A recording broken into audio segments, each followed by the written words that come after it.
I thought we played, pretty hard in the ball game Saturday. Obviously, we didn't come up with the victory, but I thought our guys battled. You can, I can see improvement in a lot of areas, especially offensively. I felt like we ran the ball better. I thought we threw the ball in our relief game better this past week. A number of guys ran the football. A number of guys caught the football. One of the big emphasis coming after bye week was trying to find a way to get our big play guys, guys that can make a play, the ball. And I think our offensive staff is doing a good job of trying to get the ball spread around to those guys as much as possible. I thought Damian did a really nice job for the most part. Obviously, when you look at the turnovers, that's a big piece of this ball game. But some of those, are hits from behind that a lot he can't do about. We need to do a better job of protecting him in those ways. Thought Elijah King played well. 11 catches for 129. I thought T. Watch played pretty well also with a big play in the reverse. Defensively, I thought the first half we played pretty well. We started going down in numbers, especially in the back end, losing a couple guys, and it really hurt us when you're playing a really talented offense, maybe the most talented offense in our league. So as you get in this time of year, one of the things that happens is happening across the country is injuries. So we're in that point now where, it's all hands on deck for us. It's because of our numbers to start off with. When you start off and you only have 60 some odd scholarships, what you have to do is you have to, make adjustments. So we're going to make some adjustments this week to try to get some guys in the right spot, move some guys around in the secondary and in our defensive line. Dean Taylor will be out this week with a concussion, and Savion Patton will be out this week with a concussion. We probably won't have Jashawn Waddy, and there's a good chance we won't have Greg Peace this week. There's a new rule. It's called a 5-for-4 rule. You guys heard of that? No. It's an eligibility rule, and this time of year is when it's really important. It's passed the Football Oversight Committee. It's passed the Division I Council Committee. It's a rule that allows you to take a guy right now that's a redshirt and play him for 4 games and him not lose a year. And what it would do, it would allow us to not burn red shirts on a guy. We could bring up a handful of guys and play them and to fill in for some of these spots that we have. It's not in effect yet, so my goal is to try to not ever burn a red shirt this time of year for a guy. I read the other day where Butch Jones burned 2 red shirts last week in the offensive line at Tennessee because they only have 6 healthy offensive linemen at the University of Tennessee. We do everything. A couple weeks ago, we almost had to burn Jalen Gibson's red shirt. If Willie couldn't play and Damon was banged up, Jalen Gibson was going to have to play, and he knew that. And that would have made my heart sink if I'd have had to burn his red shirt. So we'll do everything we can not to burn a red shirt right now. I hope, and the reason I'm saying this in front of you guys, I hope other people see this and understand that this is a good rule for kids, for student athletes, is to be able to play the last 4 or 5 games of a season. Alabama may use it just to try guys out. For us, it's a necessity because we don't have enough bodies. It'd be nice to take some of our guys that we're counting on redshirting and let them play 4 or 5 games, 4 games, and them not lose their year. So that's a big piece of this. This time of year, everybody's having injuries. Everybody's got them. Everybody's got major ones. But when you're down in numbers to start with and you don't have depth to start with, now we're looking at moving guys on different sides of the ball this week. So that may come into play some this week. So we're playing a team that's done a nice job of recovering from their early season. I think they're, one of the teams in our league last year when we played Georgia State. I thought they were one of the better looking teams in our league physically. Long on defense, physical on defense, skillful on offense. Obviously I think the quarterback's a really good player, and maybe the best receiver or skill player in our league, and Penny Hart at receiver, 61 catches for nearly 900 yards and 8 touchdowns. I think they do a good job up front on defense. I think this will be a real similar defensive scheme as we played Appalachian State.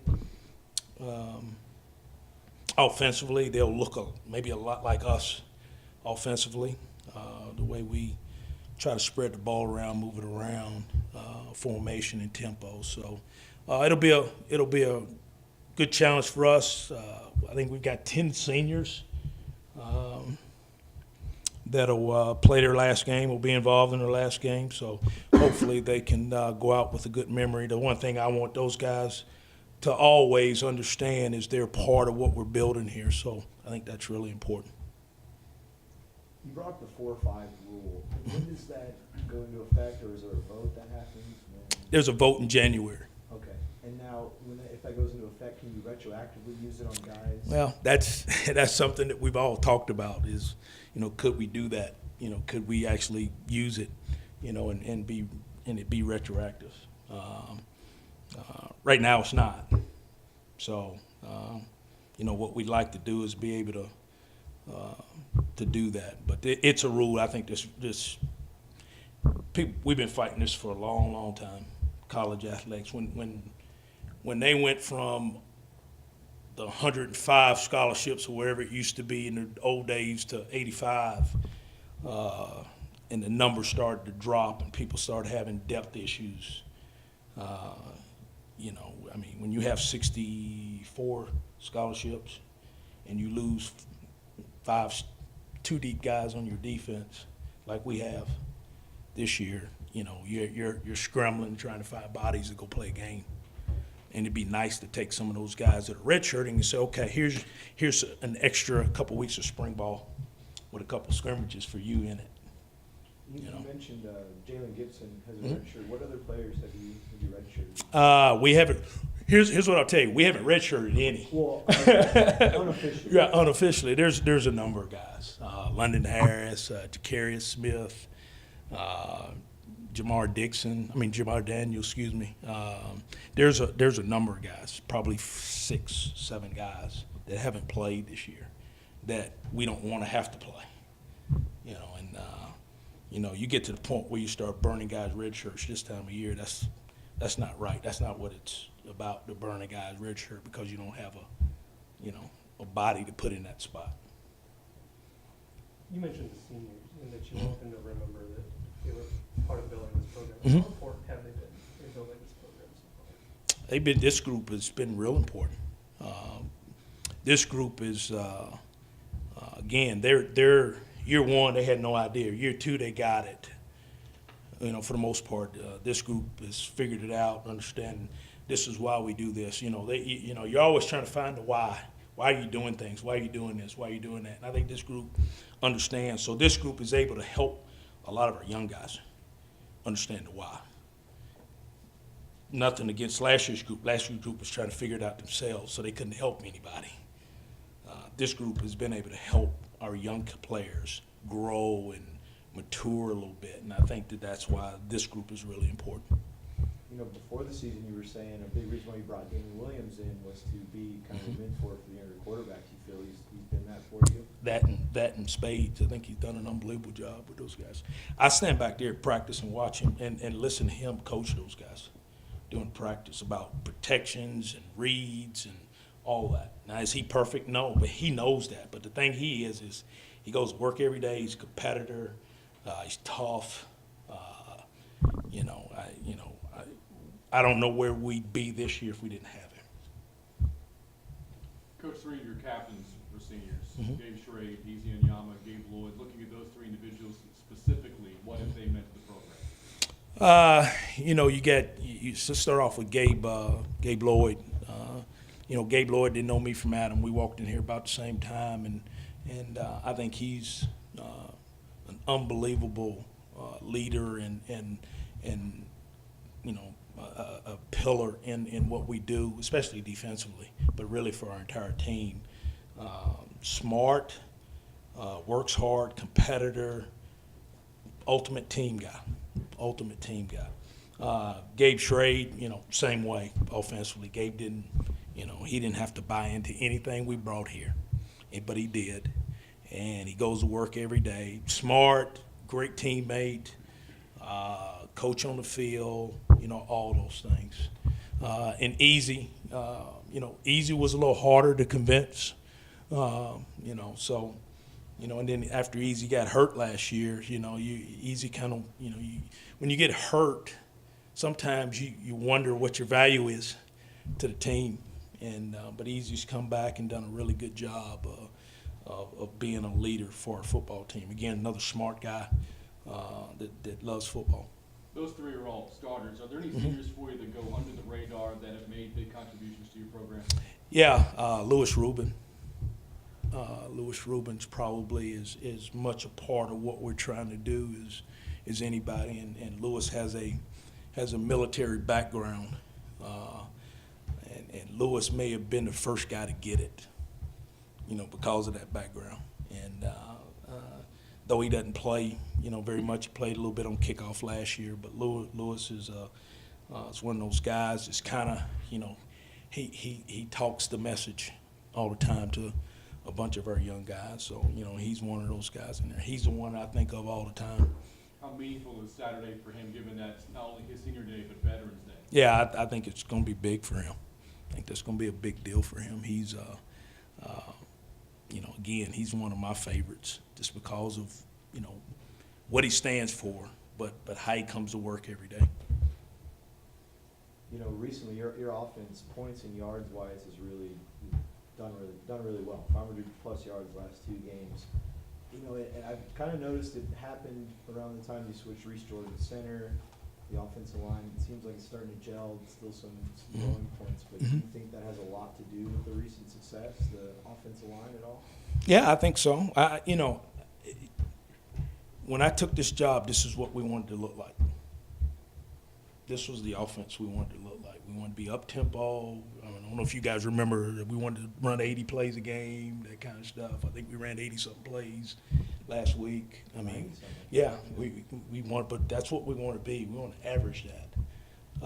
And that's what we had at the other place I just came from, is really high up-tempo. A lot of guys touch the ball. When you look at the stat sheet every week, there's 7 or 8 guys running the ball. There's 7 or 8 guys catching passes every week, that's what we really want to be.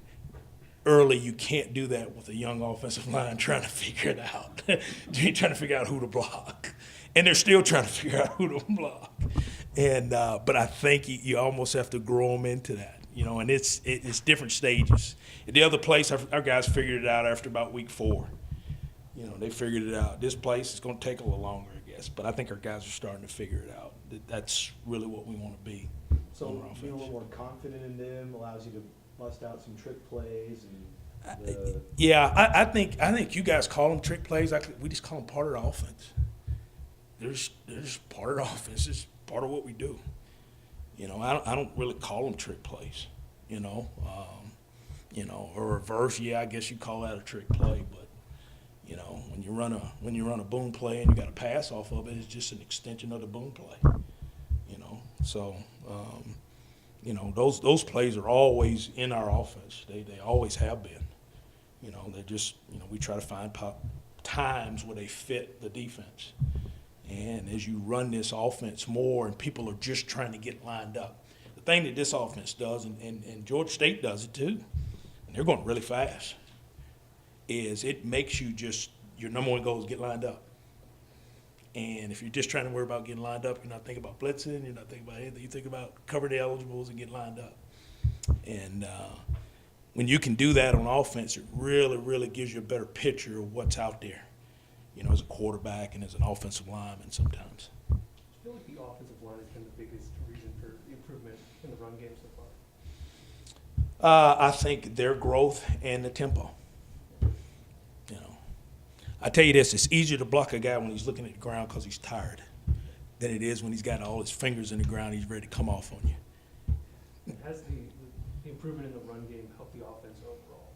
Yeah, I mean, that's, we wanted to run the ball better, and we felt like that would help us, move the chains and get better opportunities in the passing game, and it has. So, Coach, against Georgia State, what will be a few of the keys then, kind of in summation? We've got to take care of the football. We can't turn it over. When we get opportunities to score points, we've got to score them. We get in the red zone, we want to score touchdowns. When we have plays to execute, we got to execute them. We got to execute them. We had a pretty good fake field goal the other week. If we just do what we're supposed to do, we're probably scoring a touchdown or kicking a closer field goal. So we got to execute when we have the opportunity.